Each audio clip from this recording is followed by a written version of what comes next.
kaya? Ang sakit ang sinasabi niyo Hindi naman basihan ang kulay ng balat o estado sa buhay, di ba? Hey!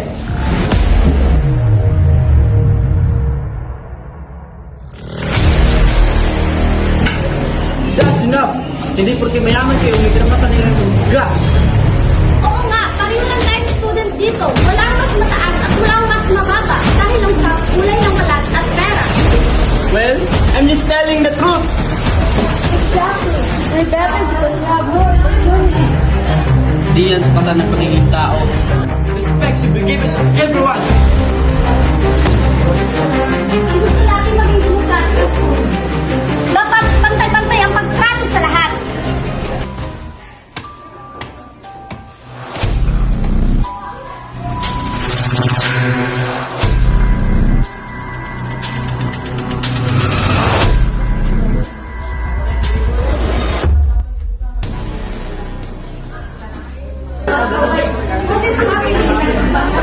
Ma'am, inuusgahan ko lang kayo sa kulay ng aming balat at estado sa buhay.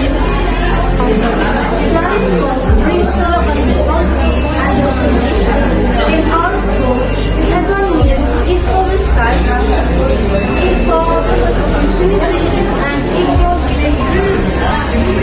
Sorry po, I didn't realize I would people that much.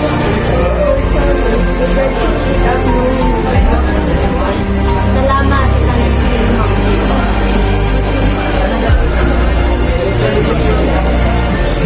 Democracy starts when everyone is treated equally.